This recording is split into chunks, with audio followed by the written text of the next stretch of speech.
وأصحابه ومن تبعهم بإحسان إلى يوم الدين. اللهم إنا نسألك علما نافعا ورزقا طيبا وعملا متقبلا وأعوذ بك من علم لا ينفع ومن قلب لا يخشع ومن دعوة لا يستجاب لها. اللهم أعنا على ذكرك وشكرك وحسن عبادتك. اللهم اجعلنا من عبادك الصالحين ومن عبادك المخلصين وادخلنا في جنتك نعيم. Allahumma amin. Para jamaah ibu-ibu yang diberkahi, dirahmati oleh Allah Subhanahu wa taala. Alhamdulillah, kita bersyukur kepada Allah Subhanahu wa taala. Di kesempatan kali ini Allah Subhanahu wa taala memberikan kepada kita kesempatan nikmat, yaitu untuk bermajelis ilmu. Mudah-mudahan majelis ilmu kita majelis yang diberkahi oleh Allah Subhanahu wa taala, menjadi penghapus dosa-dosa kita dan menjadikan ini sebagai sarana kita untuk mendapatkan surganya Allah Subhanahu wa taala. Kemudian salat serta salam mudah-mudahan senantiasa kita haturkan kepada qudwah hasanah kita Nabi Muhammad sallallahu alaihi wasallam beserta keluarganya, para sahabatnya, dan tidak lupa juga para pengikutnya yang senantiasa setia di atas jalan sunnahnya hingga yaumul qiyamah kelak. Kita berdoa kepada Allah agar kita termasuk hamba-hamba yang diberi kemudahan oleh Allah untuk selalu bersolawat, untuk selalu mengikuti jejak sunnah Rasulullah sallallahu alaihi wasallam. Ibu-ibu, a'azani Allahu wa yakum jami'an. Pripun kabar ibu? Masya Allah. Ini kajiannya jamaah, disebut jamaah nopo niku? Jamaah muslimah nopo niki? Masjid Miftahul Jannah. Masya Allah. Ini kajian pagi hari ini adalah kajian jamaah muslimah Masjid Miftahul Jannah. Apa itu arti Miftahul Jannah, Bu? Bismillah. Kunci apa? Berarti orang yang pergi menuju Masjid Miftahul Jannah bermajelis ilmu menginginkan kunci surga, menginginkan masuk napa? Surga. Bu, ning surga kira enek lho Bu, wong gibah kira enek. Ning surga kira enek wong gosip. Nah, piye agar kita itu masuk surga? Bagaimana caranya? Mari kita pelajari bareng-bareng. Di kesempatan kali ini ibu-ibu a'azani Allah wa yakum jami'an, kita akan membahas tentang yaitu bab napa Bu, judulnya napa? 4 sumber kemiskinan dalam diri yang tak disadari atau jarang disadari. Sekarang kula badhe tanglet Bu. Ibu-ibu itu sebenarnya pengen kaya atau pengen miskin, Bu?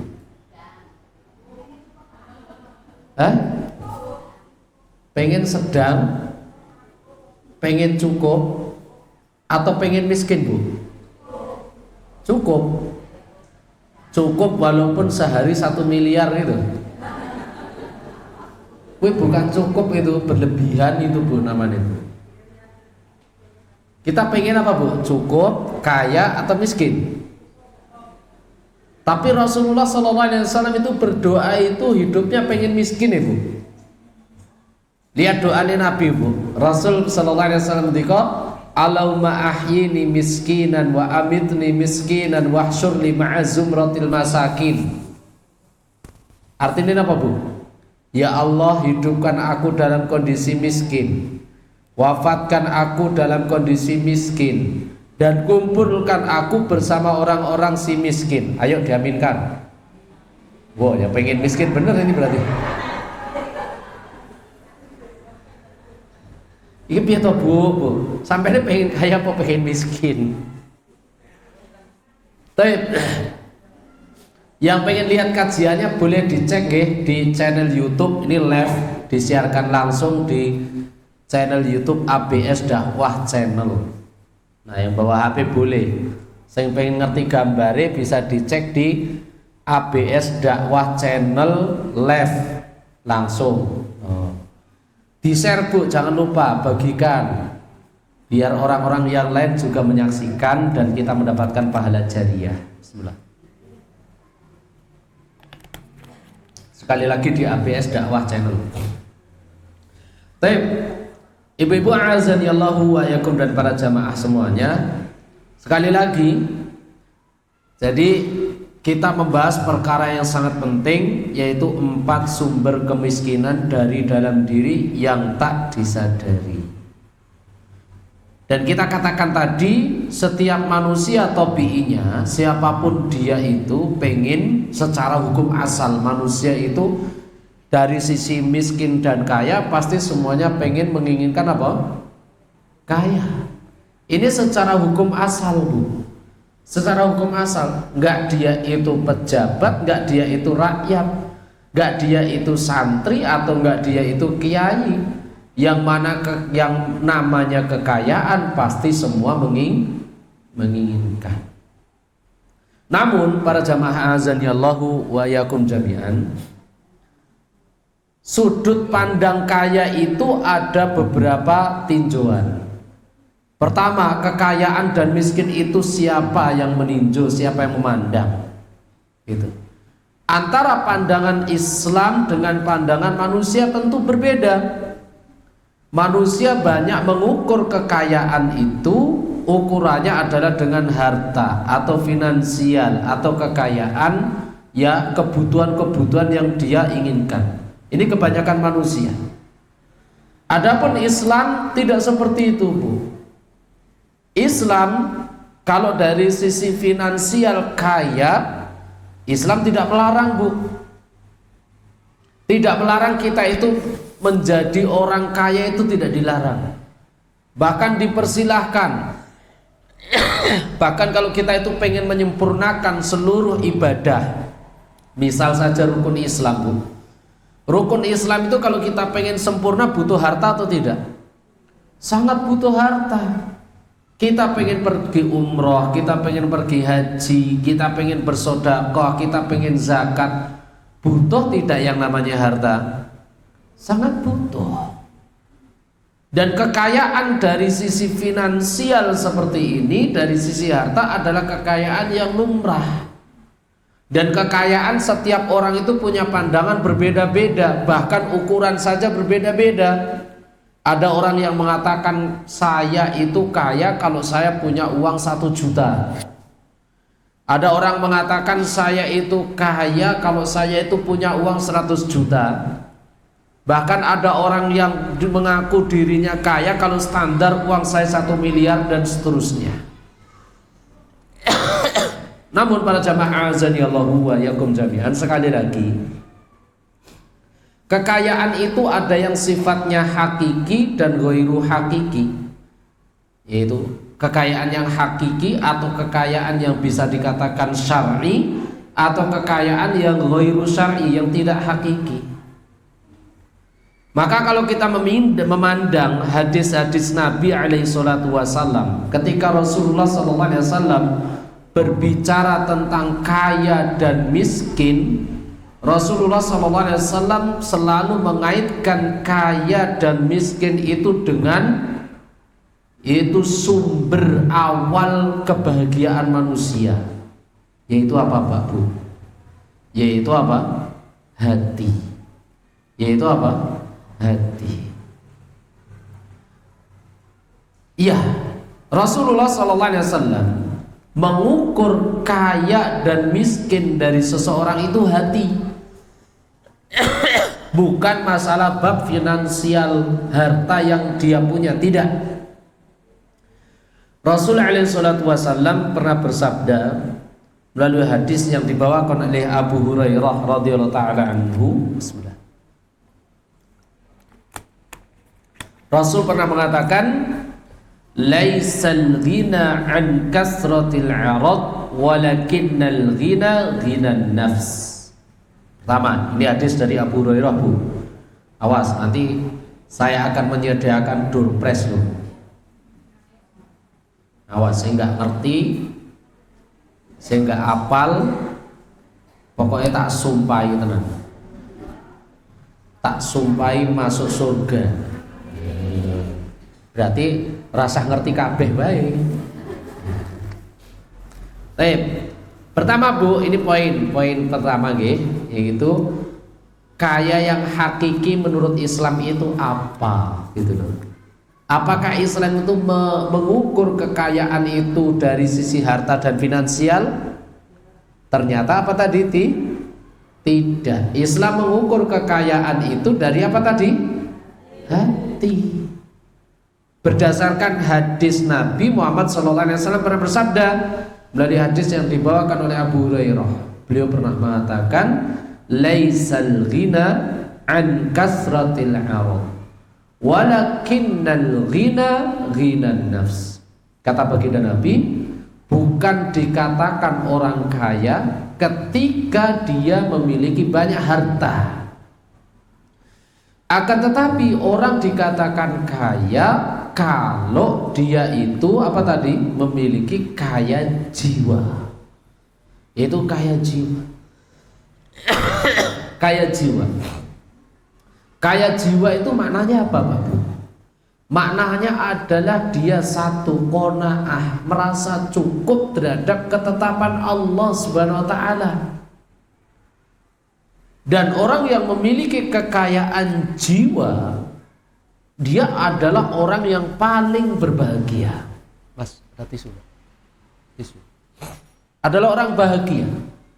Kenapa? Dengan berbekal jiwanya yang baik, jiwanya yang kaya, dia bisa mengatur segala bentuk kehidupannya. Segala bentuk kehidupannya. Dia bisa mengatur terhadap ketetapan Allah, terhadap takdir Allah, terhadap konsep yang pengen ia jalankan. Makanya Rasul SAW pernah bersabda, qad aflaha man aslama wa ruziqa kafafan wa qanna'ahu Allah bima atah. Kata baginda Nabi, sungguh telah bahagia orang yang pertama masuk Islam. Kedua, kata Rasulullah SAW, wa ruziqa kafafan, dan diberikan rizki yang cukup. Lihat, Rasulullah mengukur kebahagiaan 3, yaitu apa? Pertama, dia masuk Islam. Kenapa? Kalau orang yang sudah beragama Islam masuk ke dalam Islam,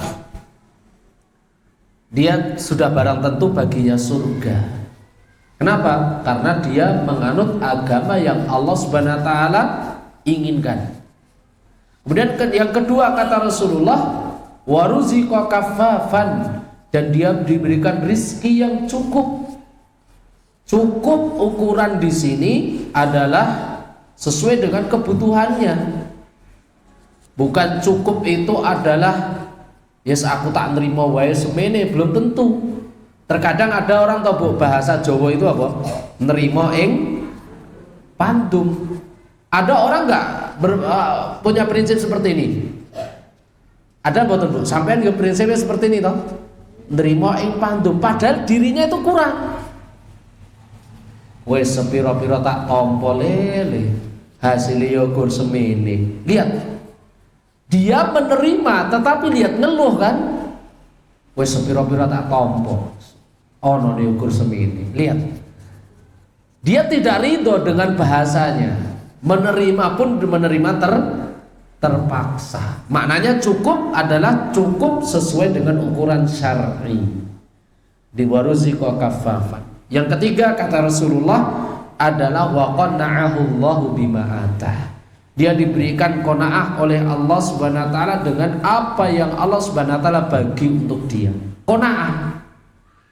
Qanaah itu apa? Merasa bahagia dan cukup dengan ketentuan Allah. Pembagian Allah sepiro, bahagia. Gak ada rasa mengeluh, tidak ada rasa mencacati takdir, tidak. Dia bahagia. Sekarang kita tanya, Bu. Makanya Rasulullah memberikan catatan qanaah. Karena orang yang diberikan kekayaan belum tentu apa kok qanaah. Lihat, Bu, Pak, Bu. Coba kita saksikan. Orang-orang yang hari ini ketangkep KPK korupsi, saya tanya, secara finansial hartanya itu banyak atau sedikit? Banyak. Tetapi lihat, ketika Allah nggak memberikan kekayaan jiwa, kekayaan hati, tidak diberikan rasa qanaah oleh Allah Subhanahu wa taala, tamak dan rakus tidak dia. Tamak dan rakus, kurang terus. Kurang terus dengan apa yang ia curi dari uang rakyat, merasa kurang. Bahkan ketika satu hari korupsi nggak ketangkep, nggak ketahuan, pengen korupsi lebih lagi. Dan inilah jahatnya dan bahayanya azab Allah. Apa azabnya bentuk, Ibu? Tidak diberikan perasaan apa tadi? Qanaah. Itu azab, Bu, azab. Jadi kalau kita itu hari ini merasa apa-apa kok nggak cukup, tidak diberikan rasa qanaah, awas. Ini peringatan dari Allah Subhanahu wa taala. Ada apa dengan diri kita? Kok sampai kita tidak memiliki kekayaan hati? Padahal Rasul alaihi salatu wasallam mengatakan, laisal ghina an kasratil arad walakinnal ghina ghinal qalbi. Yaitu bahwasanya kekayaan itu bukan diukur dari banyaknya harta, tetapi kekayaan itu ditinjau dari apa tadi? Yaitu hati. Ini hadis yang pertama kita bacakan dulu. Kemudian suatu ketika ada kisah juga, ini hadis selanjutnya, yaitu kisah tentang Abu Dzar radhiyallahu taala anhu, Abu Dzar Al-Ghifari. Abu Dzar ini, Bu, adalah termasuk sahabat Nabi yang mulia sallallahu alaihi wasallam. Suatu ketika beliau ditanya oleh Rasulullah sallallahu alaihi wasallam, yaitu Abu Dzar mengatakan, qala li Rasulullah sallallahu alaihi wasallam. Suatu ketika Rasulullah sallallahu alaihi wasallam itu bertanya kepadaku, bercakap-cakap kepadaku antara guru dengan murid. Yaitu percakapan yang sifatnya santai, tidak formal.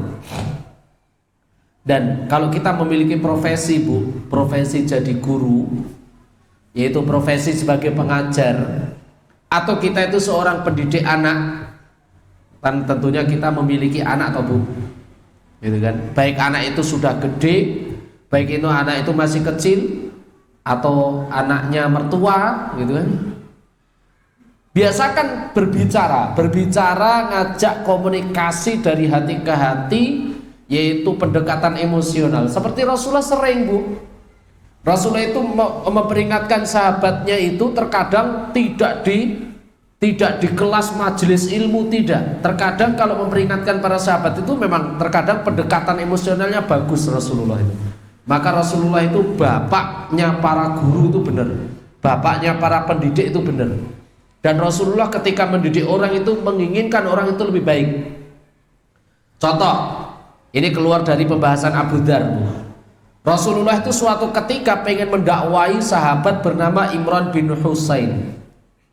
Siapa tadi namanya, Bu? Imran bin Husain. Apa kesalahannya Imran bin Husain, Bu? Imran bin Husain itu dia memiliki kebiasaan, yaitu menyembah 7 Tuhan. Piro sesembahan apa, Bu? 7. Sesembahannya 7. Orang macam-macam nih. Biasanya kan paling oke saiki sesembahan kan 3 to, Bu. Lah iki 7. Diajaklah ngobrol dengan Rasulullah. Ya, Rasulullah ajak ngobrol kepada Imran bin Husain. Beliau mengatakan, ya Imran, kam adadu ilahaka. Wah Imran, coba deh aku pengen tanya, berapa sih jumlah Tuhanmu gitu loh. Tuhanmu kayak ono piro? Kemudian Imran bin Husain mengatakan sab'ah, yaitu Tuhanku itu ada 7. Kemudian Rasulullah bertanya lagi, di mana yang 7 itu? Ning endi wae gitu. Kok ngasih Tuhanmu ki ana 7 gitu. Kemudian Imran bin Husain mengatakan sittatun fil ardi wa wahidun fis sama. Beliau mengatakan Tuhanku ki ana 7, 6 ning bumi, 1 ning langit. Kemudian Rasulullah bertanya lagi, nek ngono, nek kowe pengen jaluk sing keinginanmu pengen benar-benar mendapatkan dikabulkan pengabulan, kamu lagi ada madorot, kamu lagi ada kesusahan, Tuhan yang mana yang kamu minta? Maka Imran bin Husain mengatakan alladzi huwa fis sama, Tuhan yang di langitlah yang aku minta agar aku dikabulkan. Nah, dari sinilah Rasulullah ngajak diplomasi lagi, yang mana pada intinya sampai Imran bin Husain itu masuk ke dalam agama Islam. Berarti Tuhan-Tuhan sing ning donya sing mbok sembah ning bumi ki ra ono faedahe, ra ono fungsine. Nah, seperti itu, Bu.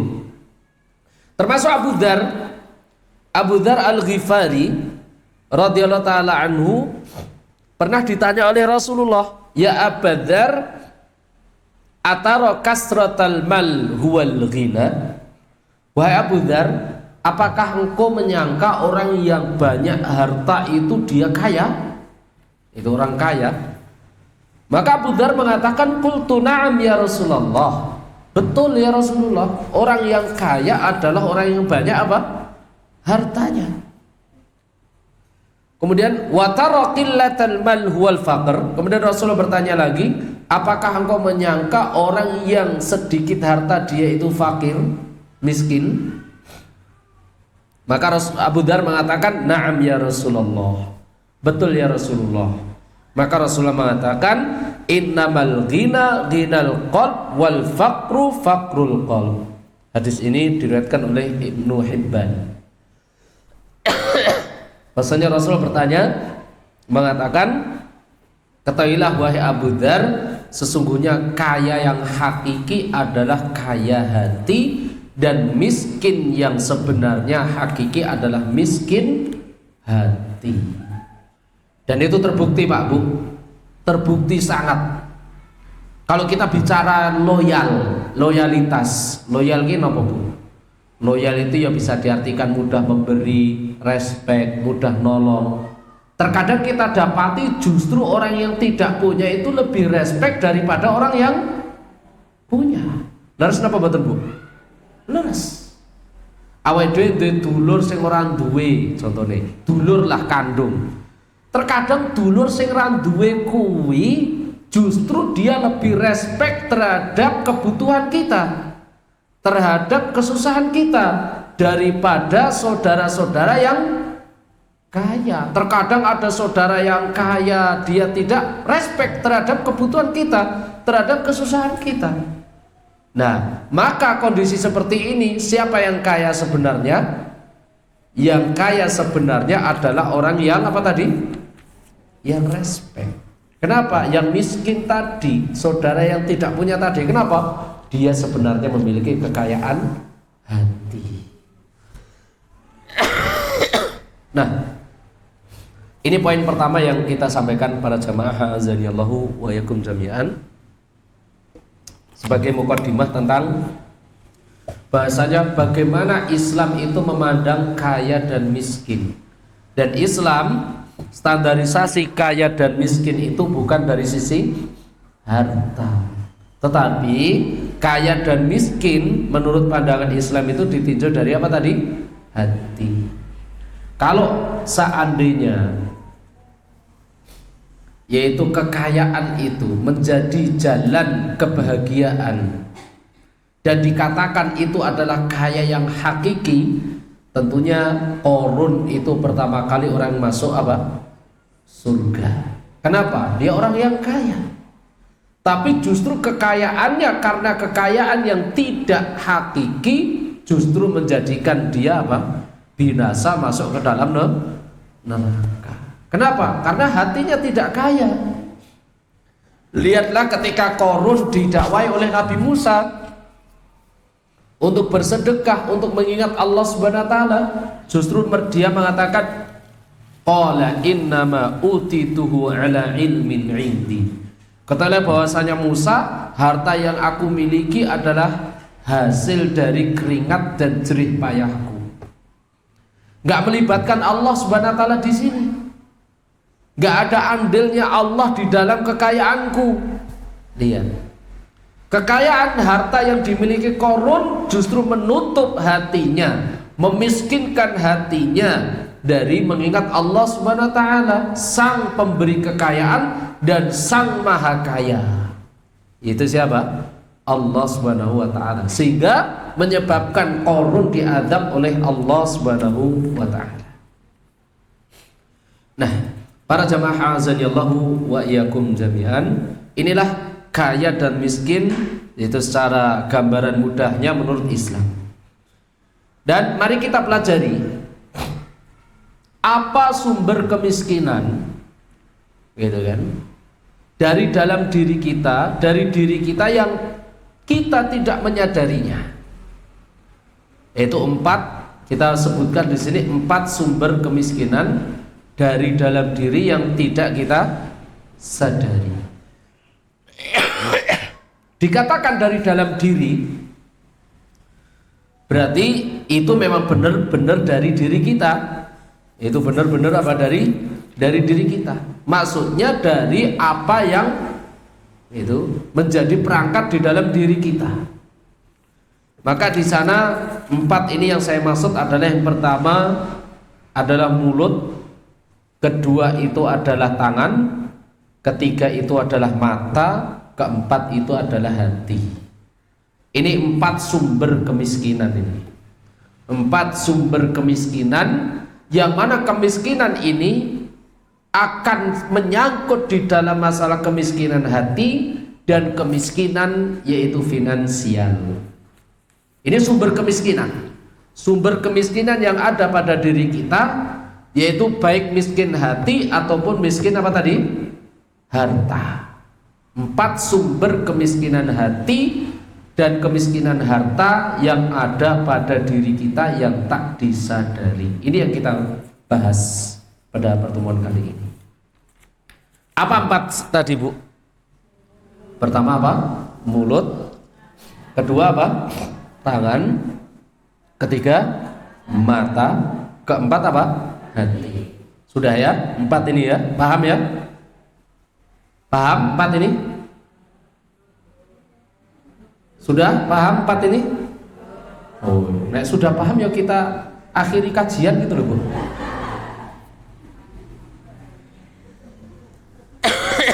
Ya katanya sudah paham, ada 4 gitu kan. Ada 4. Nek paham ya sudah, kita selesaikan kajian akhiri dengan doa kafaratul majlis gitu.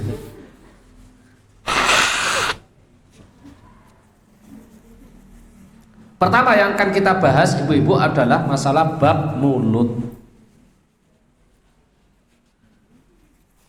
Apa tadi? Yaitu mulut. Loh, kok mulut bisa menjadi sumber kemiskinan itu apa? Bagaimana kok mulut itu menjadi sumber kemiskinan? Ya, mulut bisa dikatakan menjadi sumber kemiskinan karena pada hakikatnya mulut itu adalah cerminan dari isi hati kita. Secara umum, secara mujmalnya seperti itu, secara globalnya. Bahwasanya mulut itu adalah cerminan dari isi hati kita. Cerminan dari isi hati kita. Makanya para ulama sering mengatakan apa? Salamatul insani fi hifdzil lisan. Bahwasanya selamatnya manusia itu ditinjau dari bagaimana dia itu menjaga lisan. Kenapa? Karena yang terucap itu terkadang berisikan doa. Ya, mulut sama hati itu kan nyambung. Tabiinya manusia itu nyambung antara mulut dengan hati. Kecuali kalau memang dia memiliki yaitu sifat nifak. Nifak itu kemunafikan. Yang namanya munafik itu nggak sinkron antara hati dengan apa? Mulut. Munafik itu enggak sinkron Bu antara hati dengan mulut. Ya buktinya apa? Allah mengatakan wa idza ra'aita, itu tu'jibuka ajsamuhum wa iyaqulu tasma' qauluhum. Allah mengatakan apabila engkau melihat orang munafik itu benar-benar enggak sinkron antara hati dengan ucapannya. Bahkan kau melihat dia itu seakan ucapannya bagus tetapi hatinya enggak. Nah, tapi kita tidak berbicara tentang sifatnya orang munafik, tidak. Tapi kita berbicara bagaimana antara si kaya dan si miskin ditinjau dari mulutnya. Dan mulut itu sekali lagi tadi cerminan daripada hati. Kalau mulut itu berkata baik, maka hati pun tandanya dia baik. Gampangane ngeten lah Bu. Yaitu mantan gali karo mantan kiai. Delok ucapane Bu. Nek mantan gali karena sudah tobat, pasti ucapannya baik. Dan nek mantan kiai insaf dari kiai menjadi gali, pasti ucapannya apa? Buruk. Ucapannya apa? Buruk. Maka penting, apa yang dimaksud mulut menyebabkan apa tadi? Miskin itu apa yang dimaksud? Yang dimaksud adalah di sini mulut adalah selalu mengeluh dan tak pernah merasa cukup. Nah, ini loh Bu. Ini poin penyebab pertama, yaitu mulut kita itu selalu mengeluh, mudah sekali yaitu mengumbar yang namanya keluhan. Dan tidak pernah merasa cukup. Nah, siapa saja yang dia mudah mengeluh, tidak pernah merasa cukup, sudah.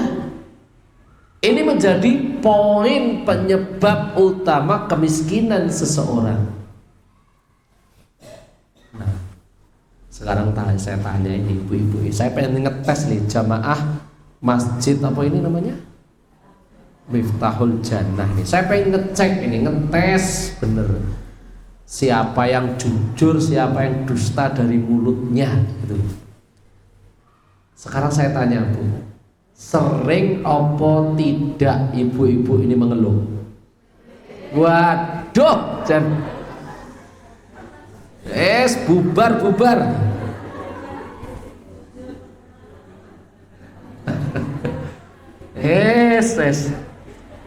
Ternyata mendakwai orang salah ini saya. Sering Bu mengeluh Bu? Ya Allah, ya Rabbi. Berarti ini poin yang pertama dilewat ini. Astagfirullahaladzim. Ternyata ini saya mendakwai orang yang salah, ini takut saya pulang dibully nih. Ustaz jangan nyeneni jamaah. Yaitu selalu mengeluh ya Bu ya. Ini sudah berhenti ya Bu ya. Jangan mengeluh ya Bu ya. Ya insyaallah ning kene engko lak bar metu lak sing beda meneh jan. Lagi ini loh Bu, kenapa kok mengeluh itu? Karena mengeluh itu nanti kita jelaskan ya. Mengeluh itu adalah sifat tabi'i manusia yang Allah Subhanahu wa taala cela. Itu sifat yang setiap manusia punya potensi melakukannya, tapi Allah Subhanahu wa taala enggak suka itu. Mengeluh itu. Allah Subhanahu wa taala berfirman, Pak, Bu, innal insana li rabbih lakanud. Itu di dalam surah apa itu? Al-Adiyat itu. Innal insana li rabbih lakanud. Manusia itu benar-benar ingkar kepada Allah Subhanahu wa taala. Kapan manusia itu disebut ingkar? Kata Imam Hasan Al-Basri rahimahullah taala adalah ketika ya'uddul masaib wa yansa ni'ama rabbi. Ya'uddul masaib. Apa ya'uddul masaib itu? Ya'uddul masaib itu menghitung musibah, penderitaan, tapi giliran nikmat gak ingat. Yo, ini pertama ini. Bener nggak Bu nih Bu? Benar. Ada nggak Bu orang yang sifatnya seperti ini? Giliran diberikan musibah dihitung bener-bener. Giliran nikmat lali. Ada nggak orang seperti itu? Ya hadir orangnya. Nah, yang duduknya sebelah mana itu? Astagfirullahaladzim, astagfirullahaladzim. Awas loh Bu, ini dikatakan ingkar loh Bu ini. Ini ingkar, kata Allah Subhanahu wa taala, innal insana apa tadi? Li rabbihi lakanut wa innahu ala dzalika lasyahid. Dia itu sadar kalau ingkar. Terkadang awake dhewe ke ngeluh terhadap Allah Subhanahu wa taala, ngeluh terhadap pembagian Allah, ngeluh terhadap musibah, ngeluh terhadap penderitaan. Itu sadar nggak sih? Ya sadar Ustaz. Ora sadar piye lah buktine ya sadar ngomong nggih. Wa innahu ala dzalika lasyahid, memang benar-benar sadar Ustaz. Lebih ya meneh. Kenapa kok dia sadar itu salah tetap mengeluh? Apa penyebabnya Bu? Karena dia nggak kuat, merasa nggak mampu dengan penderitaan atau musibah yang ia alami. Gak apa betul? Ngalami tak Bu? Lu apa meneh pas duwe utang akeh. Utang akeh, suaminya peti, anak nakal. Aduh. Ya Allah, kok musibah seperti ini aku alami ya Allah, kenapa enggak tetangga saya aja? Malah tanggane sing dipakakne. Nah ini bahaya Bu, bahaya. Jangan kita itu mudah untuk mengeluh Bu. Mengeluh itu membuat kita itu miskin. Kenapa? Kenapa kok mengeluh itu membuat kita itu miskin? Karena di sana ada beberapa penyebab. Nah, awas. Apa penyebab yang pertama? Tulis Bu. Awas nerati tulis sak sumpai. Sumpai haji kabeh. Kenapa kok mengeluh itu menjadi penyebab kemiskinan, Bu? Nah, ini yang pertama. Ditulis tenan nih penyebabnya. Yang pertama adalah karena dia mencacati takdirnya Allah Subhanahu wa taala. Dia mencacati takdir. Padahal kalau kita berbicara logika tabiinya manusia, perkara yang lumrah, uangnya nek pengen berhasil, pasti dia harus mengalami apa? Pahit terlebih dahulu toh. Makanya ada istilah apa? Berenang-renang apa namanya? Iya itu loh Bu. Sebelumnya apa? Berakit-rakit dahulu, berenang kemudian apa itu? Bersakit-sakit dahulu, bersenang-senang kemudian. Nah, setiap penderitaan, perhatikan Bu, perhatikan, setiap kekurangan dan setiap penderitaan itu semuanya adalah bentuk apa tadi? Takdirnya Allah. Kalau kita itu meyakini dan menjalani proses dari apa yang Allah takdirkan kepada kita, ingat, setiap takdir Allah itu pasti ada hikmahnya. Yang namanya kebahagiaan itu datang di awal atau datang di akhir Bu? Yaitu di ujung kan? Seperti surga, lihat. Rasul mengatakan ad-dunya sijnul mu'mini wa jannatul kafiri.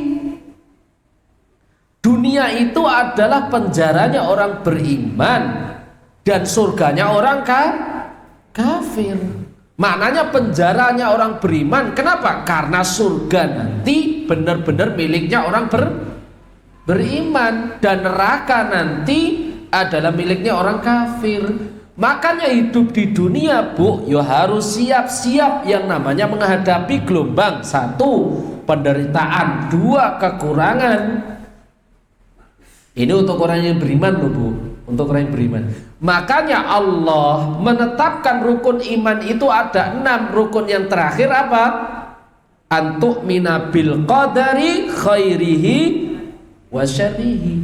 Kamu itu harus yakin terhadap takdirnya Allah, baik itu takdir yang bentuknya baik atau takdir bentuknya buruk. Nek baik ini juga takdirnya Allah, kalau buruk juga ini takdirnya Allah, dan setiap takdirnya Allah ada apa tadi? Hikmahnya. Ada hikmahnya. Jangan kita itu mencacati takdir, jangan kita itu menafikan takdir. Orang yang mencacati takdir, menafikan takdir, ingat, ini penyebab kemiskinan. Kenapa kok dikatakan penyebab kemiskinan? Karena hatinya pasti akan miskin. Kalau hatinya miskin, ya dia akan tidak terima terhadap takdir Allah. Dengan apa yang ia dapati dari perkara yang zahir dia tidak menyukai, akhirnya pun merembet nyambung kepada kemiskinan harta. Maka ini loh Bu, hati-hati. Jangan kita itu apa tadi? Mencacati takdir. Mencacati takdir. Ini sebab yang pertama. Itu sebab yang pertama. Sebab yang kedua, yaitu efek selanjutnya. Ketika seseorang apa tadi? Sebab apa tadi judulnya Bu? Mengeluh itu menjadi penyebab apa? Kemiskinan. Karena yang kedua sebabnya adalah seseorang yang kerjaannya gur mengeluh terus gitu kan, dikit-dikit ngeluh, tidak menjadikan akan sadarnya dirinya dari satu kekurangan, kedua dosa yang ia miliki. Nah, ketika seseorang itu kerjaannya gur ngeluh tok, itu tidak akan menjadikan yaitu sadar akan kekurangan dirinya atau dosa-dosa yang ia miliki gitu loh. Dia nggak bakalan sadar. Padahal apa Bu? Allah Subhanahu wa taala berfirman di dalam surah An-Nisa ayat 79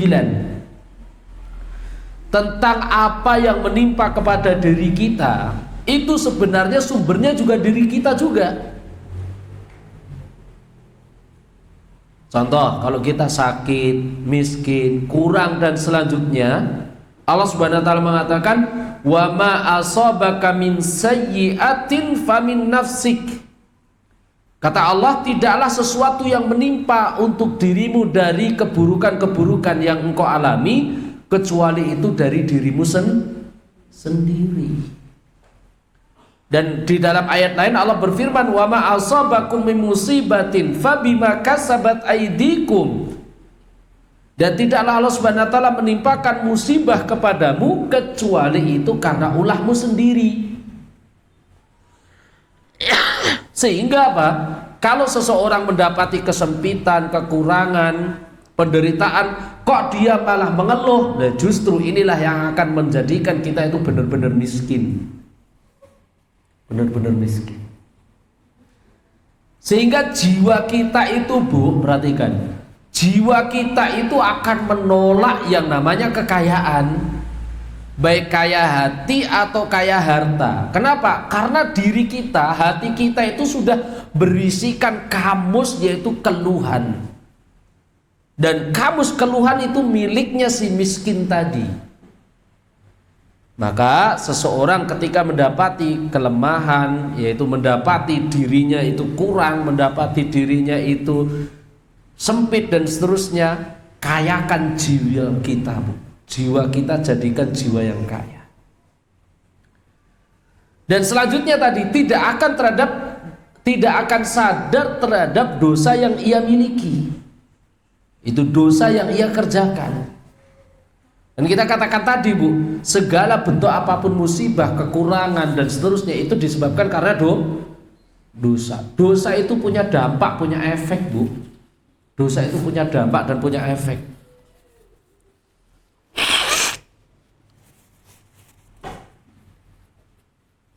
Setiap dosa itu punya dampak dan punya efek, sebagaimana setiap pahala, setiap ibadah pun punya dampak dan punya efek pula.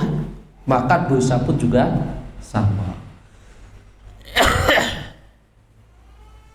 Kemudian ini sebab yang keberapa tadi? Sebab yang kedua. Sebab yang ketiga, ibu-ibu a'azani Allahu wa yakum jami'an, bahwasanya setiap keluhan itu menyebabkan yaitu kemiskinan. Bahwasanya ketika seseorang mengeluh, ketahuilah bahwasanya Allah Subhanahu wa taala itu sesuai dengan prasangka hambanya. Allah Subhanahu wa taala berfirman melalui hadis qudsi, Bu, ana inda dhanni 'abdi bi. Kata Allah Subhanahu wa taala, aku itu sesuai dengan prasangka hambaku. Lihat, ketika orang mengeluh, Bu, orang yang mengeluh itu sebenarnya dia memotivasi diri untuk bangkit atau dia membiarkan dirinya hancur. Orang mengeluh itu membiarkan dirinya apa? Hancur. Dan ingat, Allah Subhanahu wa taala itu sesuai prasangka hamba tersebut. Kalau kita itu terbiasa mengeluh, ya sudah, Allah Subhanahu wa taala sesuai dengan prasangka yang kita keluhkan. Contoh, Bu, rego-rego mundak saiki. Nggih napa mboten? Seprono seprene ganti presiden yo gur ngono wae. Brambang tambah larang, Lombok regane tambah pedes.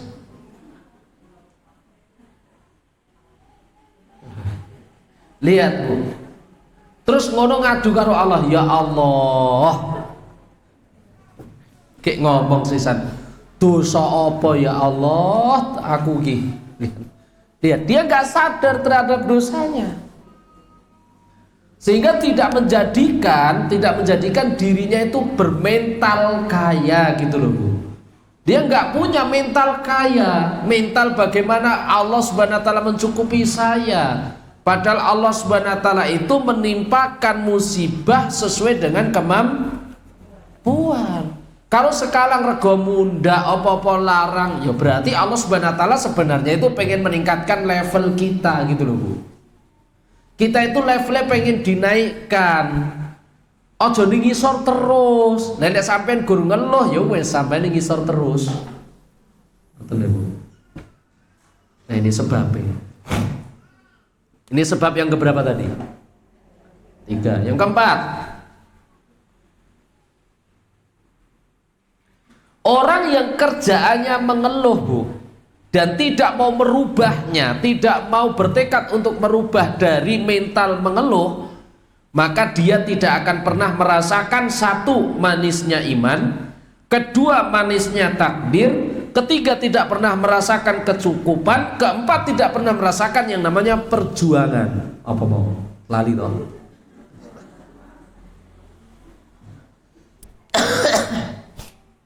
Qadarullah, suara saya ini lagi cedera, Bu. Jadi saya cepatkan biar saya masih ada PR ceramah 4 hari ini. Paling seru besok hari Sabtu. Kajian saya insya Allah seru hari Sabtu. Hadiri ya, Bu, ya, ikut ya hari Sabtu ya. Tentang masalah penting pokoknya hari Sabtu. Itu bagaimana Islam yang benar hari Sabtu. Hadir nggih? Di Bekasi. Dan saya ngisi di Bekasi kok.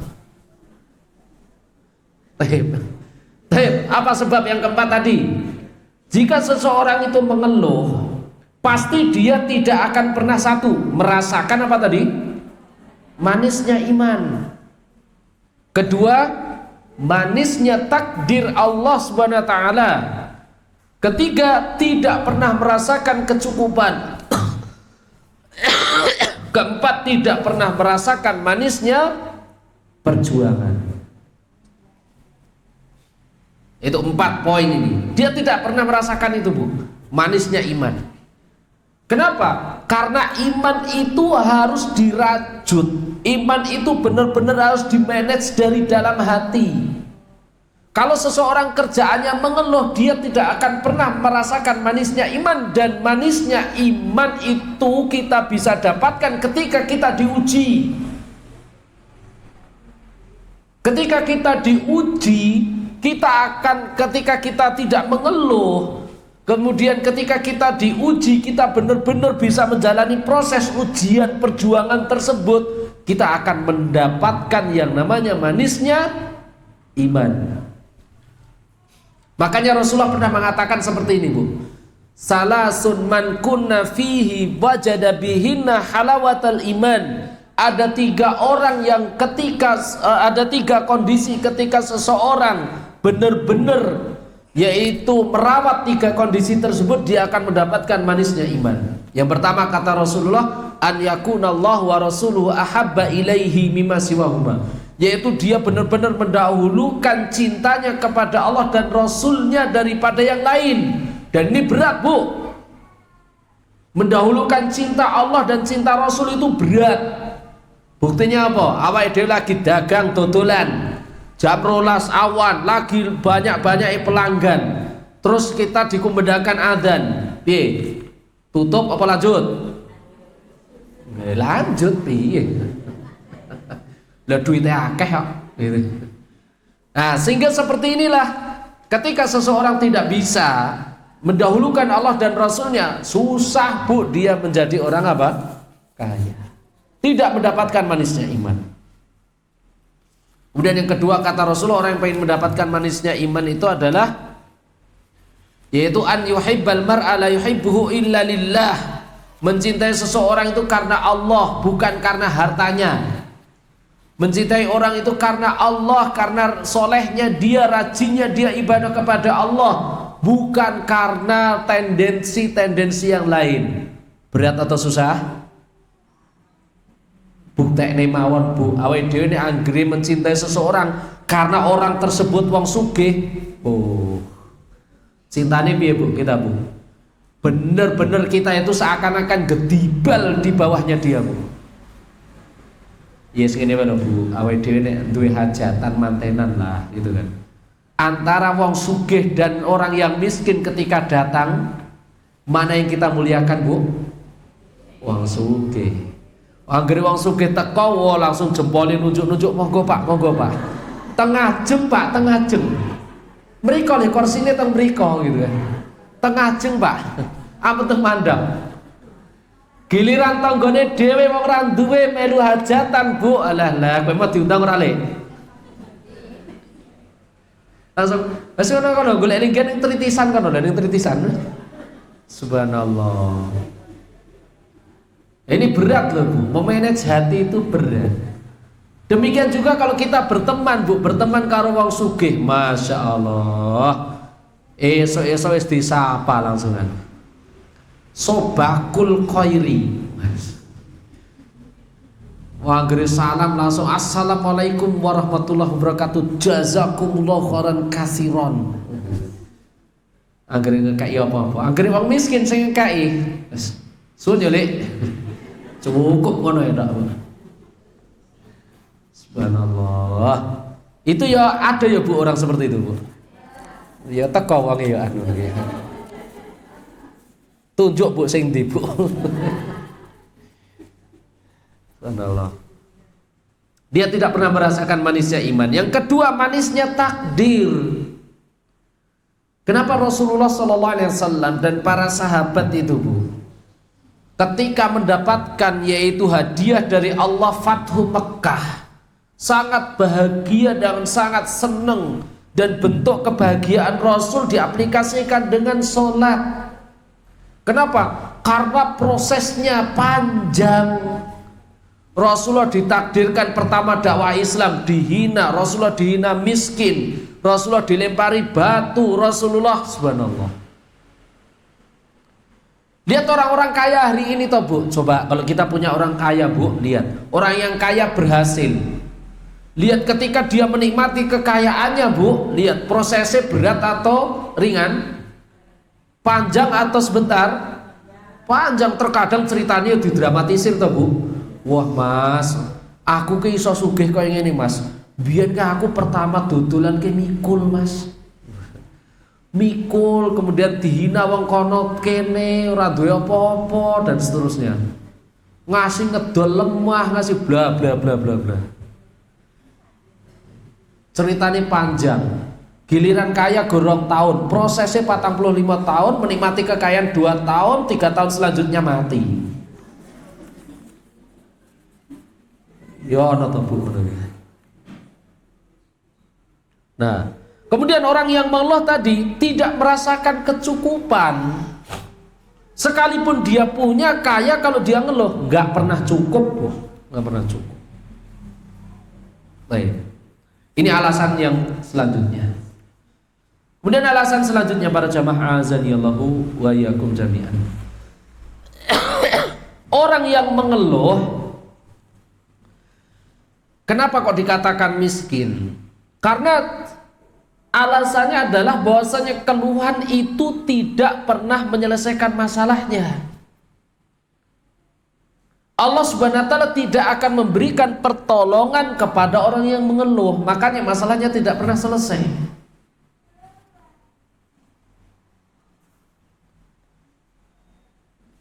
Allah Subhanahu wa taala apa tadi? Tidak akan pernah menyelesaikan masalah bagi orang-orang yang ahlu ngeluh tadi, Bu. Tidak pernah akan diselesaikan masalahnya oleh Allah Subhanahu wa taala.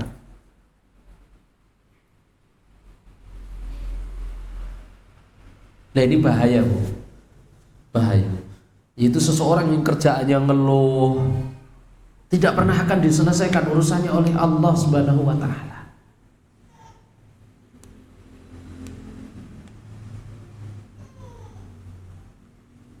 Dan Allah Subhanahu wa taala memberikan pertolongan kepada orang yang berharap saja kepada Allah Subhanahu wa taala, berharap dan tawakal kepada Allah Subhanahu wa taala.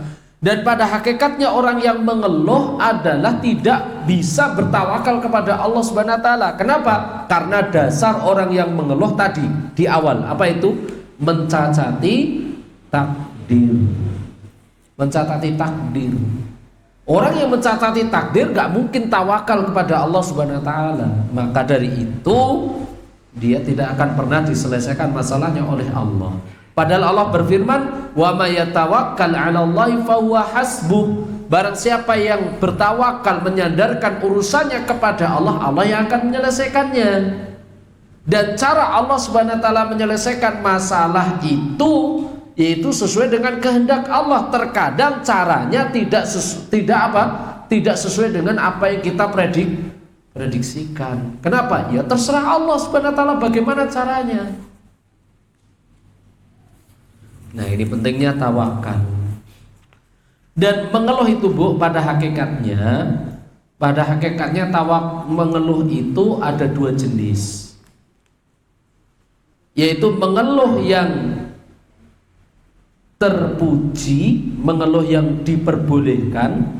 Kemudian ada mengeluh yang buruk, yang tidak terpuji. Mengeluh yang tidak terpuji adalah, atau yang buruk adalah mengeluh kepada manusia, yaitu mengeluh kepada manusia. Walaupun mengeluh kepada manusia itu ada dua jenis, mengeluh yang diperbolehkan, yang tidak diperbolehkan. Mengeluh kepada yang manusia itu ada yang diperbolehkan, boleh mengeluh kepada manusia kalau manusia itu tepat bisa menyelesaikan masalah. Contoh, ketika dia punya masalah, mengeluh kepada ustadz, mengeluh kepada ahlinya, mengeluh kepada suaminya, boleh. Seperti para sahabat Nabi SAW sering datang kepada Rasulullah menceritakan kondisinya. Pernah ada kejadian lucu, Bu, di zaman sahabat itu. Ada pemuda dari kalangan sahabat Nabi itu pengen nikah, Bu. Pengen nikah, tapi karena dia itu seorang yang sangat-sangat miskin. Inilah asbabul wurud dari hadis, yaitu apa? Ij'alu walau khataman min hadid. Yaitu sangat miskin. Ya Rasulullah, saya pengen menikah. Benar Rasulullah mengatakan apa? Apa yang kamu punya dari mahar? Kemudian sahabat tersebut mengatakan, ya Rasulullah, saya nggak punya apa-apa. Enak orang wong nom-noman gini gitu. Nek sampean duwe anak wedok terus dilamar wong. Bu, kula badhe nglamar putrine sampean. Kowe ndek apa le? Jabatanmu apa? Lah pertama niku to, Bu. Maharmu apa? Aduh, Bu, kula mboten gadah napa-napa. Bali. Bali yang mulih le gitu. Nah, dulu pernah ada, tapi dia mengeluhnya kepada Rasul. Ya Rasulullah, saya nggak punya apa-apa, tapi pengen nikah. Ya sudah, maharmu pakai baju sarung yang kamu miliki. Ya Rasulullah, sarungku gur siji, kowe tak nggo. Dan sarungku tiga mahar, lah aku ora pakaian nganggo apa. Sehingga dia mengatakan, ya wes, maharmu kurma, panganan. Ya Rasulullah, saya setiap hari makan aja dikasih bantuan. Ya sampai Rasulullah mengatakan apa? Ya wes, isna'u walau khataman min hadid. Wes gawe mahar walaupun itu dari, yaitu cincin dari kawat. Cincin saka kawat. Sampai duwe putri dingonokne gelem, Bu? Ora gelem.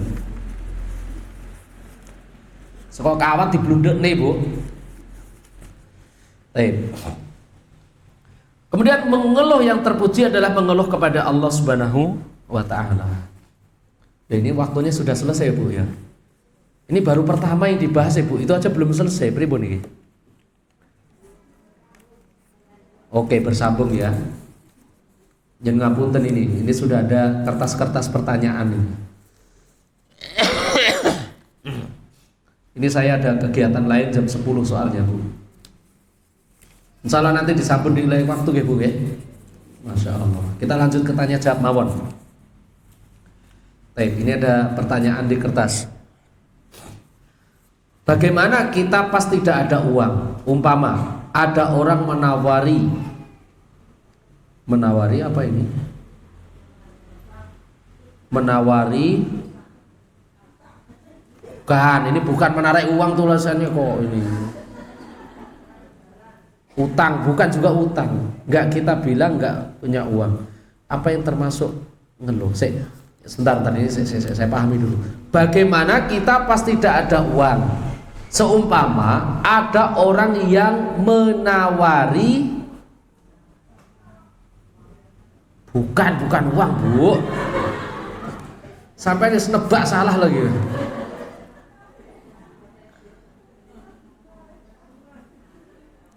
Bisa menawari bantuan gitu aja lah ya. Tapi nggak kita bilang nggak punya uang. Apa ini termasuk ngeluh? Nggak kita bilang nggak punya uang. Kita nggak punya uang. Ini pernah terjadi seperti ini, Bu. Pernah terjadi kisah Abu Hurairah radhiyallahu taala. Semisal, kalau kita nggak punya, terus kemudian kita tawari. Kita lagi nggak punya, terus kita ditawari, maka hukumnya apa? Boleh kita mengambil? Boleh. Kita dikasih, menerima pemberian, hukumnya apa? Boleh. Yang dilarang adalah kita minta-minta.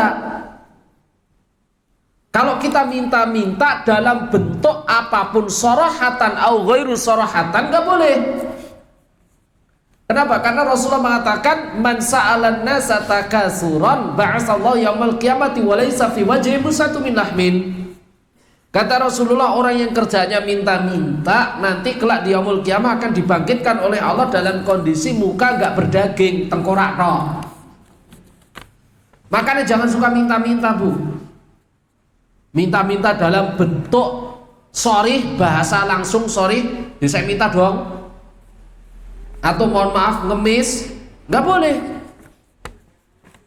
Atau dengan bahasa yang tidak sorry tapi minta. Contohnya apa?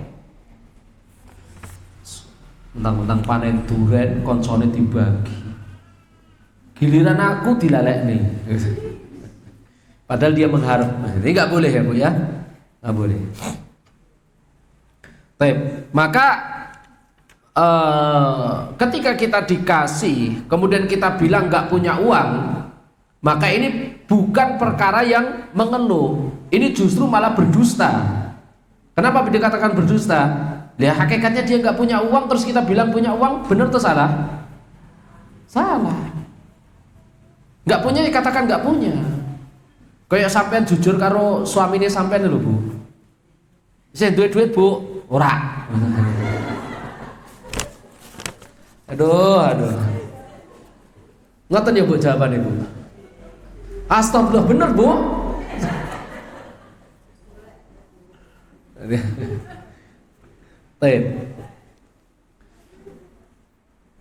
Langkah-langkah apa saja yang harus kita lakukan untuk menggapai, yaitu menghadapi kemiskinan hati yang ada pada manusia. Nah ini jawabannya belum selesai pembahasannya Bu. Ini pembahasannya yang 4 ini nanti insya Allah diselesaikan di akhir poin sebenarnya akan kita jawab. Insya Allah nanti kita tunda jawabannya. Saat mau bertanya, bagaimana caranya bisa menahan amarah ketika berbarengan menghadapi anak suami yang kadang menjengkelkan, diarahkan, dinasehati yang baik, bantah terus. Dan ketika seorang istri atau ibu merasa sakit hati, dibentak langsung, terucap kata-kata buruk, akhirnya mengeluh, suami begini begitu, anak begini begitu. Bagaimana cara ngerem mengeluh ya Ustaz? Kan saya sangat susah untuk tidak mengeluh daripada dalam hati bikin sakit, daripada hati bikin sakit. Ya, inilah topiknya perempuan Bu. Perempuan ketika menghadapi anak yang menjengkelkan, suami yang menjengkelkan, kan perempuan itu terkadang dikeroyok di dalam rumah itu Bu. Iya, nggak percaya tanya istri saya itu. Istri saya itu di rumah paling cantik sendiri Bu. Ya karena anak saya sekian banyak laki semua. Itu kan. Laki semua, dia perempuan sendiri. Dia dikeroyok dengan suami yang nyebelin. Istri, anak-anak juga yang menjengkelkan gitu. Terus bagaimana cara menghadapinya? Yang pertama adalah selalu berdoa. Rasul SAW memberikan ajian pamungkas doa untuk merubah hati kita. Apa doanya Bu? Allahumma ati nafsi taqwaha wa zakkiha anta khairu man zakkaha. Ini doa penting Bu, antum ucapkan, antuna ucapkan. Allahumma ati nafsi taqwaha. Ya Allah, berikan jiwaku ini hati yang benar-benar terjaga. Takwa, hati yang terjaga. Hati yang terjaga itu adalah hati yang kuat, yang penuh dengan benteng ketika mendapatkan terpaan ujian. Ujiannya apa? Ujian yang melihat, yaitu kejengkelan anak. Kedua, ujian melihat sebelnya menghadapi suami. Sehingga ketika hati itu terbentengi, terjaga, kita bisa mengelola ucapan, mengelola hati. Dan ingat loh Bu, ketika seseorang ibu itu marah, ibu itu jengkel, sebenarnya dia itu menimbulkan energi doa yang terkabulkan. Makanya tidak sedikit para ulama, seperti kita kisah Syekh Sudes hafizahullah ta'ala menjadi imam Masjidil Haram. Berawalnya apa dia Bu? Kok menjadi imam Masjidil Haram? Karena doa ibunya ketika Syekh Sudes itu membuat kejengkelan untuk ibunya. Apa itu?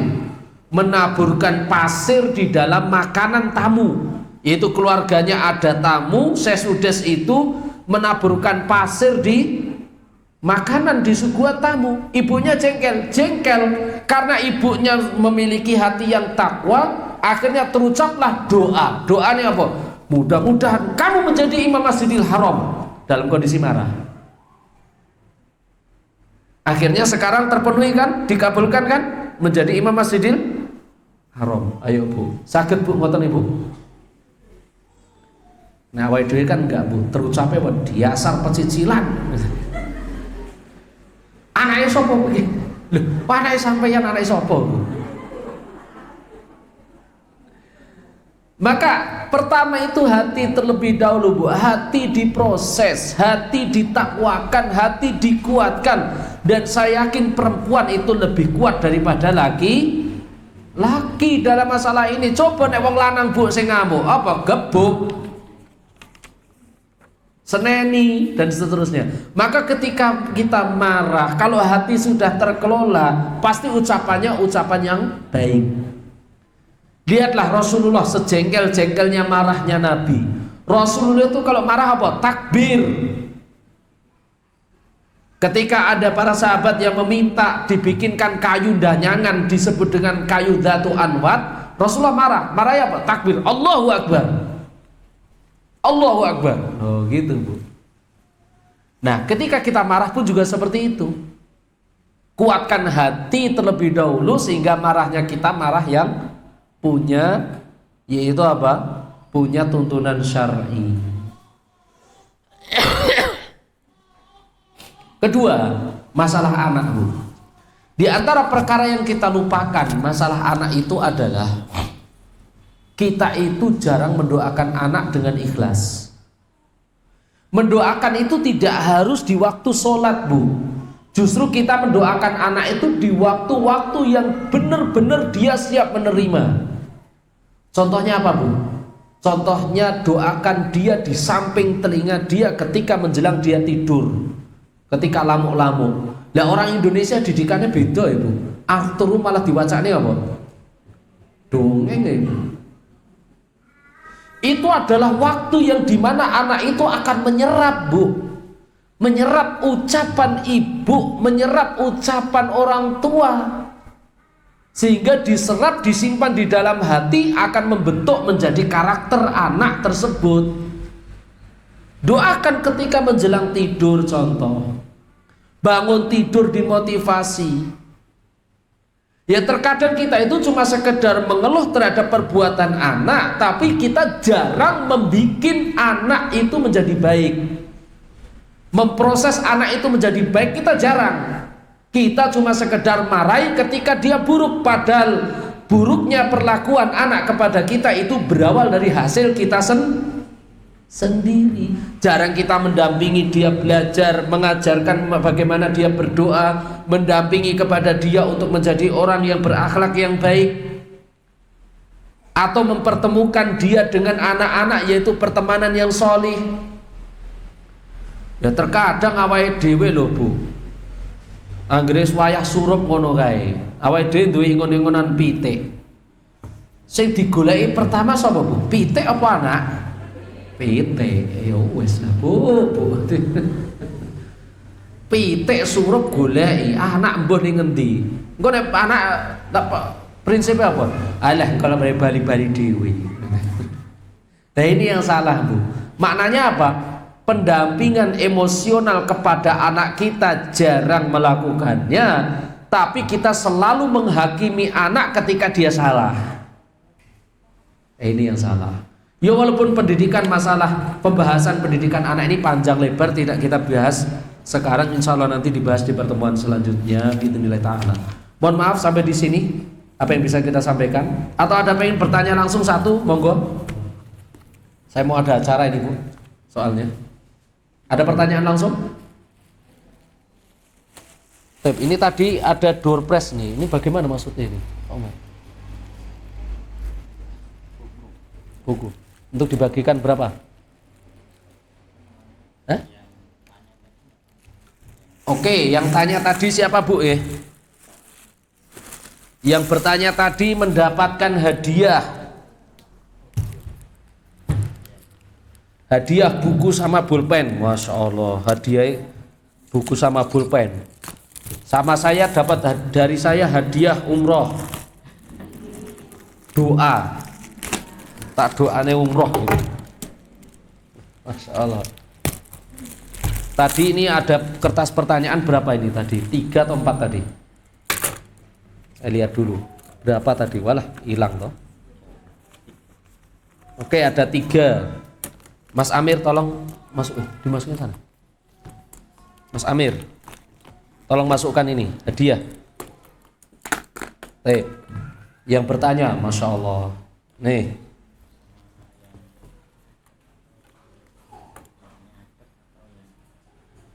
Atau saya tanya, yang nulis lengkap siapa, Bu? Yang nulis lengkap siapa? Itu tuh khusus yang bertanya itu, khusus yang bertanya. Oke, saya pengen tanya, yang paling sepuh sinten? Ada yang paling sepuh? Yang paling sepuh sinten? Ini kajian muslimah loh, ini khusus kajian muslimah loh ini. 80 sinten ada? Masya Allah, 80 tahun, ini dapat hadiah. Salamir, Masya Allah Mbah, tolong doakan saya Mbah. Mudah-mudahan panjang umur, banyak rezeki, jadi orang soleh dan keturunannya soleh dan solehah. Masya Allah. Kiamat itu tidak akan tegak selama ada orang tua yang beristighfar. Perbanyak istighfar, insya Allah kiamat gak tegak-tegak nanti. Oke, sudah itu 80 tahun. Yang paling jauh dari mana? Yang paling jauh siapa? Satu lagi yang paling jauh.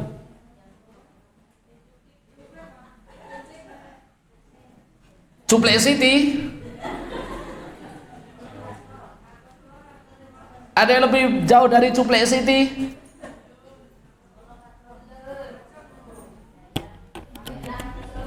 Lah saya Gayam kok. Mana? Cuplek, Gayam, Polokarto. Paling jauh mana berarti ini? Polokarto, jangan Polokarto sini loh. Polokarto sini cuma delete. Oke, Polokarto, Masya Allah, barakallahu fiik. Masya Allah, ibu-ibu muslimah dari Polokarto, monggo, itu dapat hadiah.